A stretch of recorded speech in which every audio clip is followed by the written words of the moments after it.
Hi all, thanks for tuning in, thanks for taking the time to watch this video. You'll see in front of you I've got a clip from 2017 when I deployed to the Mediterranean off the coast of Libya. This was a 3-week deployment as a volunteer. I was a rescue swimmer as part of the search and rescue team. The ship itself, the main ship, had about 27 staff, 3 of which formed the search and rescue or SAR team. There was a rescue swimmer for this 3-week period. It was myself. We had a SAR team leader who was just really experienced out in that part of the world. I don't actually really know what his background was prior to him taking the role as SAR team leader. And then we had the coxswain or helmsman, a fantastic boat handler, one of the best boat handlers I've ever come across. I've been doing water rescue for around 18-19 years, and he was just amazing, absolutely incredible. The video's 17 minutes long. You can probably fast forward parts of it. I'm just going to talk you through what was happening, why we were doing what we were doing, and you know, how it all came around, really. And hope you find it informative. So what you'll see here is that we've already been and done a collection or pickup. So that rubber dinghy that you saw a moment ago, you'll see it again in a bit. We're just turning around into it now. They were massive. They were purpose built, specifically for the purpose of basically transferring migrants. This one was reasonably big. In here, I think this one held about 200, 220 people. I forget now, this is going back 6 years, but this was quite a common occurrence. Had about 600 people in, 225 people. It'd be quite common for us to have 400 people a day aboard our big rescue boat before it got a little bit unsafe, and then we'd have to transport them to a port. The dinghies themselves were not really fit for purpose, although they were designed to hold this number of people. They were always under the premise of having a short distance to go. To get to Italy was their target destination. They were told it was 2-3 hour short trip across the ocean, but in actual fact it took us about 47 hours in our big rescue boat that you'll see in a bit. You'll see that they're all wearing life jackets. We'd already been up to this ship to this little rubber dinghy in the hours of darkness, and we'd supplied all the flotation devices that you can see there now. We throw them to them all from a distance to start with, so that if anyone falls in, they're perfectly fine and safe. And then we make our way closely to them, and you'll hear us be quite aggressive at times. You've got to remember that there's 3 of us as part of the SAR team in this rescue rib, and there's 225 people there that are in a desperate state of survival and have already done some pretty terrible things, I would imagine, to get where they are. Not all of them, some of them have, and I'll talk to you about some of the stories going forward. So we're approaching now, and you'll hear me, you probably just heard me say, he's got it in his eyes, that one. This was the third. He's got it in his eyes. He has. Look. I say who comes, okay? Wait. No, wait. You wait, okay? Right. Wait. It's okay. You'll get. Stop. But this was quite a common occurrence. Had about 600 people in. 600. I apologise. 225 people. So we're approaching now, and you'll hear me. You probably just heard me say, he's got it in his eyes, that one. This was the 3rd week of my deployment, this particular rescue, I think. And what you could see was, you could truly see the pure survival instinct and the look in someone's eyes that they were willing to do anything they could to live and survive. These people have been at sea for hours, if not days. They're hungry, they're tired, they're thirsty, they're incredibly sick from the seasickness, inhaling the petrol fumes. feces, urine. The boats, we could actually smell them before we saw them on occasion if we were downwind of it. So there we are, being quite aggressive, saying, sit down, you wait, you wait. We had to be aggressive. We had to show them that we were the aggressor and that we were assertive, with a little bit of compassion as well. What just happened there, one of the migrants had leapt in, jumped on my foot, and actually, come to find out later on, busted one of my toes. What we would do quite often is move our rescue rib away if they were not compliant. That would just show them that really we were not messing around and that we would leave them at any point. There's the rescue ship that you can see in the background. This was sunrise. I don't know what day of the week. It's quite early in the morning. The people smugglers and traffickers would only send people out in these little rubber dinghies if the tide was outgoing, the wind direction was right, and the Libyan Coast Guard was pretty much out of the way. You'll see another guy there in the rescue rib on this particular rescue. He was the professional photographer. He was on board for the entire time that I was, and he was a fantastic guy. I won't give his name, but he was a great guy, as were all the staff aboard, really.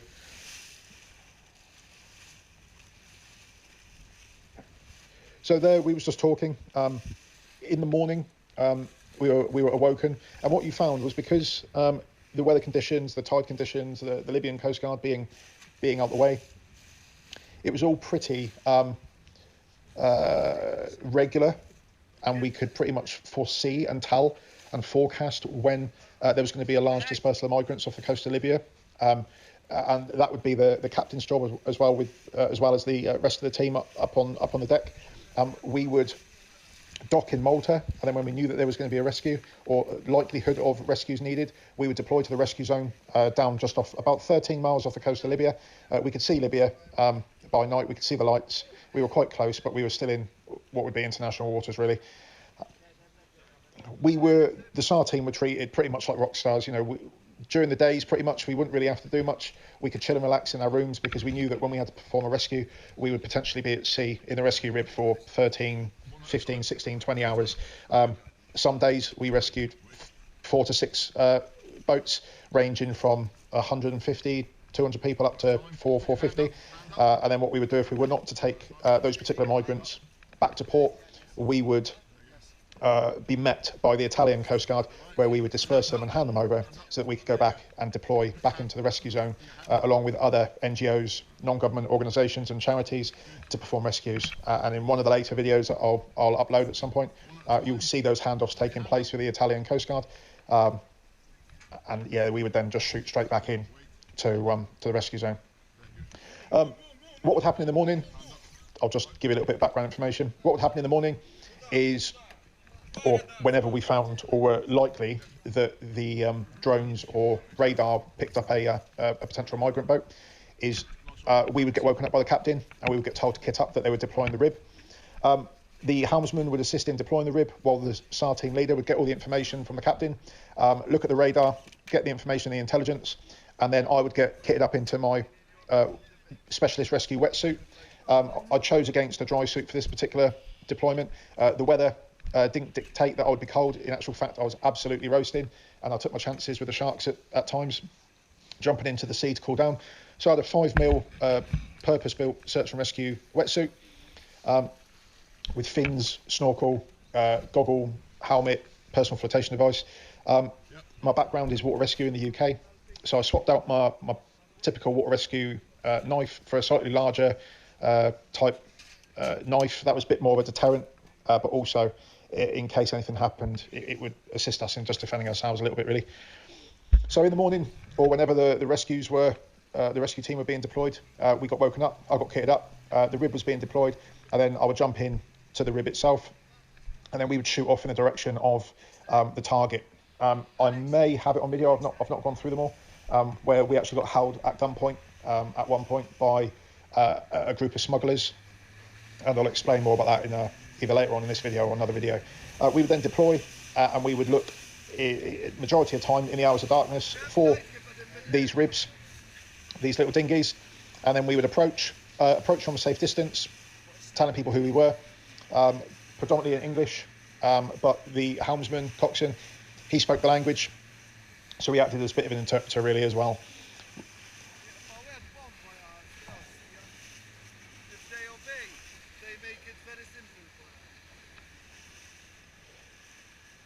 This was the first rescue of the morning. I do remember this day to a degree.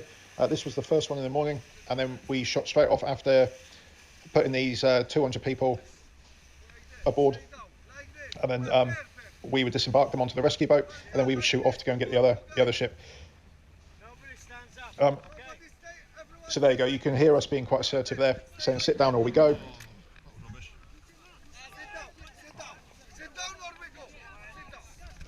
So I'll just pause it there. You would have heard me say there that there's a couple more women. I've probably got a video where you see the initial approach, and I'll upload that one, but that is pretty dark. When we first get close to a boat, we keep our distance, we identify ourselves. Whether or not they can understand, I don't really know. But what we did was make it clear who we were, and we'd ask for women or children. We'd always ask that. The old thing of save the women and children first. And more often than not, they would actually hide the women and children. And what we found in this particular rescue, and I think you see it the end of this video and the start of the next video that I'll upload maybe in a week or two.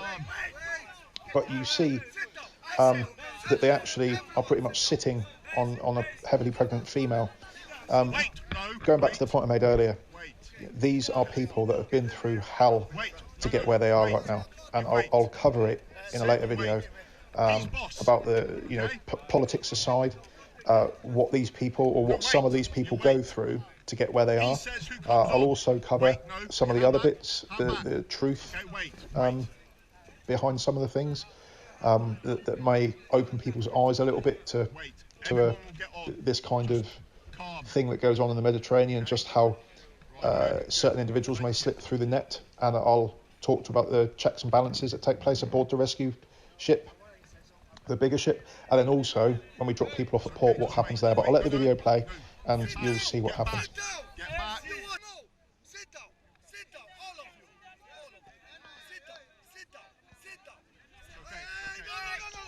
So yeah, I think I forgot to say it a minute ago, but it's survival of the fittest here, really.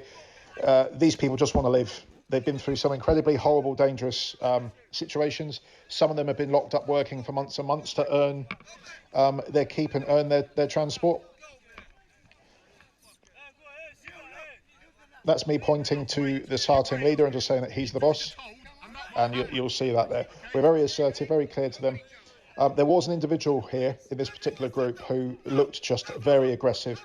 We thought he was going to attack us, and I did unsheath my knife at one point. Not completely, just a little bit, just to show that I wasn't messing around and that I'd be happy to deploy it if needed. It really was a case of us against them. They did relax in the end, and there is someone there actually, I remember him, who sadly later died. He had bad internal injuries, but he really helped us. He prioritised everyone else. He calmed the situation down. There you go. You'll just see there. There you go. So someone jumped in our boat, and we had to be rough. You'll see there that we had to send a message. It's not nice to see, but he had to throw him back. That sent a clear message to everyone else that if you jump the queue. If you jump in and don't listen to us, you'll get sent back and you'll get put towards the end.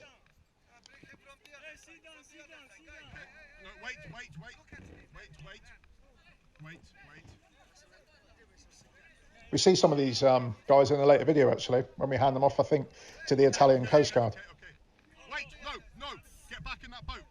Get back in that boat. Wait.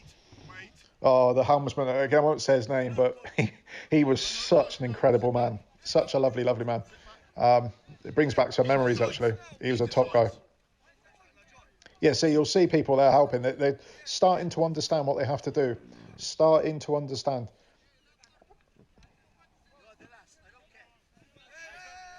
Wait.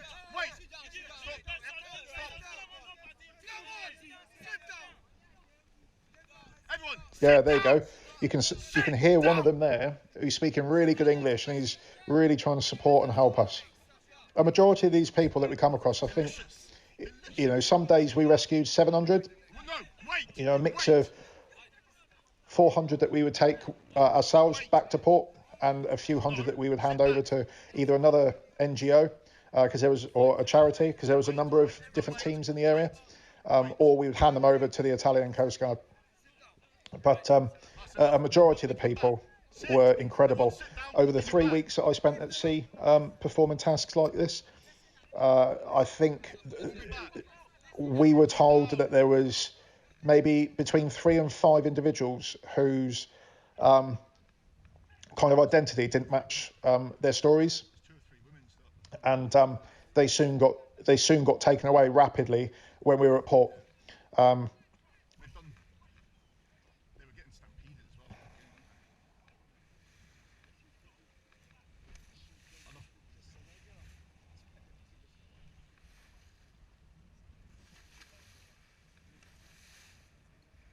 There was only so many that we could fit in one boatload. I think it's about 20, 25. And then we shot them back.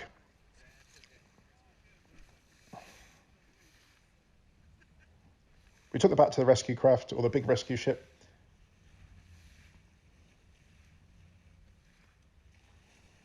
They were taken back to the rescue boat. And then when they're back at the rescue boat, the big boat, there was a team of people, nurses, paramedics, doctors. They would get taken aboard. They'd get strip searched to make sure that they didn't have any mobile phones or other means of communicating. There was a guy aboard our ship, and it looked like he never slept. He was always awake. He sat in the corner. We were told never really to interact with him, and we joked that he was in the CIA. He was in some form of intelligence organisation anyway, because he would interview random people throughout the night. He would provide them sweets, weirdly, as a bit of a bribe, and a lot of them fell for that, and a lot of them liked that. He'd give them sweets, crisps, food, drink, in exchange for information. And there was always talk that some people could be linked with terrorism. They would then be all checked, given a thorough medical, make sure they're okay, provided any treatment that they were needed, such as IV drips. Unfortunately, people did die. We would have bodies in the boat. We'd have bodies of people die aboard the rescue boat. That was men, women and children and babies, sadly. And then they would get put at the back, fed, watered, given blankets and warm clothing. And then we'd keep an eye on them on a stagger duty on stag. And that would be 24/7 until we got rid of them, really. We had to make sure that, you know, these 400 people that we were transporting back didn't overrun the ship. What was funny, though, was that when some people boarded, they asked what their Wi-Fi code was and their room number. We'd quite quickly ask, why do you need a Wi-Fi code when we searched you and you don't seem to have a mobile phone? Where they were keeping that mobile phone, I have no idea, but we would spot people sitting there on their mobile phones, and that wasn't really safe for us. That point that we were held at gunpoint, we had a number of gunships fly over us to deter the people, but they were after a particular type of boat, and you know, the boat that we had intercepted to rescue the people, they obviously knew a couple people aboard. Once we disembarked them, they wanted their boat back so that they could tow it back into the coast of Libya, refill it, and basically bring it back out to sea with another group of people, because people were money. What we would do with our boats as well, when we're finished with the boat, I've got a video somewhere maybe, but if not, I'll just cover it briefly now. Once we'd disembarked all the casualties and all those people that we'd rescued, we would tip any excess petrol from the outboard, and they were specially rigged, the outboards, with additional fuel tanks. We would tip all the fuel in. We would gather any intelligence that we could to hand to that individual aboard, and then we would, from a distance, throw a flare in and just basically torch it. That would destroy the boat, and we would drop the outboard to the bottom of the ocean. If it was good enough, or intelligence requested it, we would tow the ship back to port, and then it would be spray painted with a particular number on the side of it. Now, we would sometimes come across boats that had already been intercepted, taken to port in Italy or wherever we dropped them off. So somehow they had already found their way back to Libya and been reintroduced as a migrant vessel again. So it was interesting to find out how they got returned back to Libya from Italy. This one, as you can see, is plain on the sides. It doesn't have any numbers, so we've not come across this one before. We're coming to the end of this video now, so please like and subscribe. Please ask any questions or comment. Please keep an eye out. Click on the bell so that when I do upload another video in a week or two, you'll see the follow-on of this video. But I hope you enjoyed it. I hope that's been eye-opening for you. And yeah, take care and stay safe. Sit down!